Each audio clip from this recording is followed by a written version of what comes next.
Fala pessoal, tudo bem? Professor Carlos Duplar para mais uma aula de Química.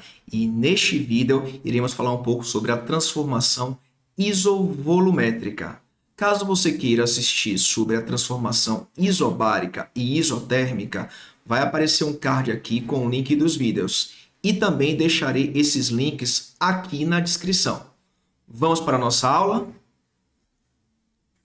Bem, a transformação isovolumétrica diz o seguinte: quando um volume de uma certa amostra de gás permanece constante, por isso que é iso, né, igual volumétrica de volume, a variação da pressão é diretamente proporcional à temperatura. E nesse caso, gente, é a temperatura na escala Kelvin, é a temperatura na escala absoluta. Vamos dar uma olhada, né? Então, eu tenho aqui um gás nesse momento, né? Vamos imaginar que ele esteja submetido a uma pressão inicial, que eu vou botar aqui de 1 atm, ocupando um volume aqui inicial, que eu vou colocar aqui de 3 litros, e a uma temperatura de 100 Kelvin.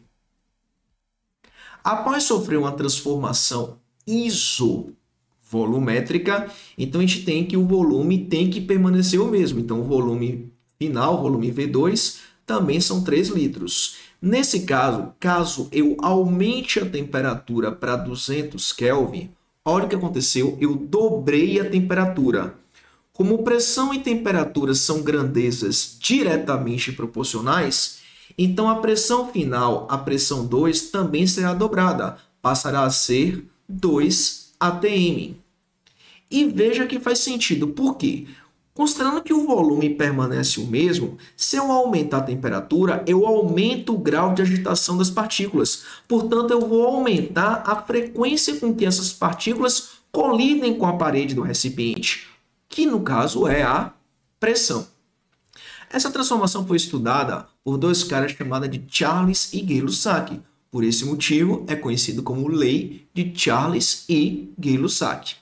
Graficamente, essa transformação é uma reta crescente, ó. E aqui só para ilustrar, por exemplo, quando a temperatura aqui é 100 kelvins, eu tenho que a pressão é igual a 1 atm.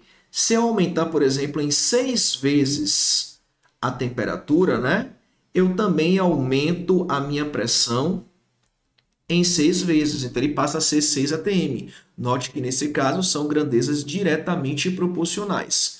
Matematicamente, como é que eu coloco isso, né? Então, a pressão inicial dividido pela temperatura inicial na escala Kelvin é igual à pressão final dividido pela temperatura final na escala Kelvin.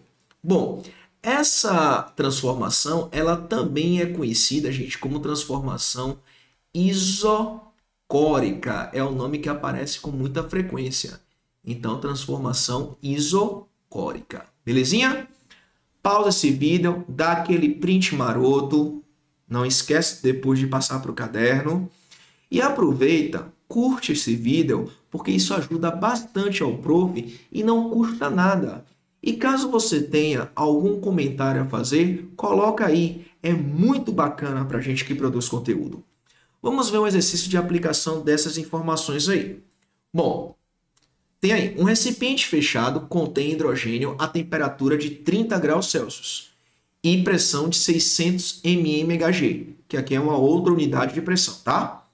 A pressão exercida quando se eleva a temperatura a 47 graus, sem variar o volume, será. Então, repare, quando ele coloca aqui sem variar o volume, isso nos indica que é uma transformação isovolumétrica ou isocórica, portanto, submetida à lei de Charles e Gay-Lussac, que diz que P1 sobre T1 é igual a P2 sobre T2.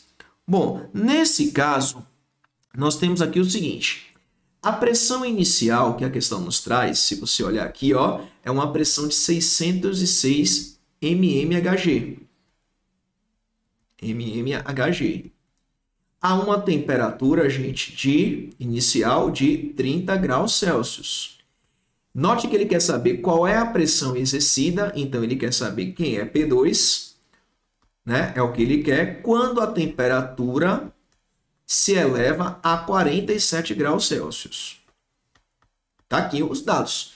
Então é só substituir na fórmula agora? Não, cuidado com isso. A temperatura deve ser na escala absoluta. Portanto, eu preciso somar com 273.